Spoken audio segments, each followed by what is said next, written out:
কিরে জাহানারা, এমন ভাবে ছুটে এলি যেন গুপ্তধন পেয়েছিস। ভাইজান, গুপ্তধনের চেয়েও বড় জিনিস পেয়েছি। আমার বৌমার হাতের জাদু। সবাই এদিকে এসো। ভাবি, নাদিম, তাড়াতাড়ি এসো।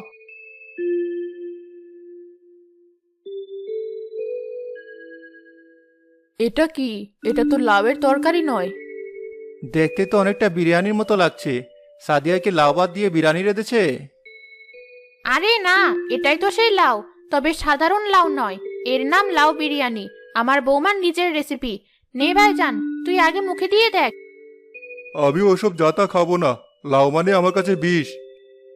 আরে একবার খেয়েই দেখ না, কথা দিচ্ছি। খারাপ লাগলে আর কোনোদিন তোকে লাউ খেতে বলবো না। অনিচ্ছা সত্ত্বেও জনাব ইকবাল এক চামচ মুখে দেন। খাওয়ার সাথে সাথে তার চোখ দুটোও বড় বড় হয়ে যায়। বাহ, এটা তো এটা তো অবিশ্বাস্য।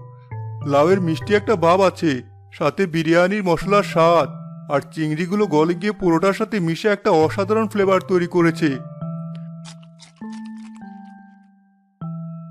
তাই তো, আমি তো ভাবতেই পারিনি লাউ দিয়ে এমন কিছু বানানো সম্ভব। বৌমা তো দেখে আসলেই জাদুকর।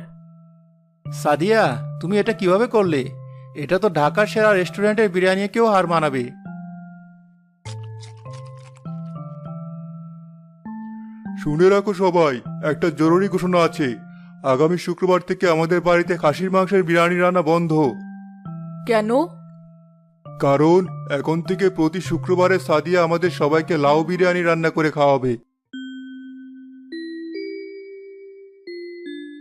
মা, আমি তো না জেনেই তোমাকে বকা দিয়েছি। তুমি তো শুধু রাঁধুনি নও, তুমি একজন শিল্পী। সাদিয়া লজ্জায় লাল হয়ে যায়। তবে একটা ভয়ঙ্কর ভুল যে এমন একটা আনন্দের মুহূর্ত তৈরি করবে তা সে কল্পনাও করতে পারেনি।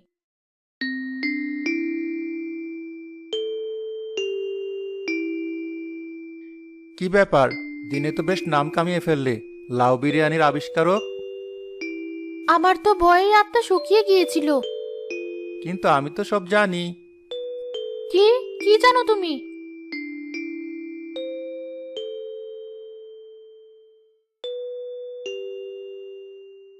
আমি তোমার রান্নাঘরের কার্যকলাপই সবই জানি। যখন ফুফি তোমাকে বকছিলেন, আমি আড়াল থেকে দেখছিলাম। তোমার তাড়াহুড়োর ভিডিও বদলে যাওয়াটা আমার চোখ এড়ায়নি। তুমি সব দেখে ফেলেছো? তাহলে কাউকে বললি না কেন? বোকা মেয়ে, বললে কি আজকের এই মজার ঘটনাটা ঘটতো? বললে কি আমরা লাউ বিরিয়ানি পেতাম? কিছু ভুল আমাদের জীবনের সেরা গল্প তৈরি করে দেয়। তোমার আজকের ভুলটা আমাদের পরিবারের জন্য একটা আনন্দ হয়ে এসেছে।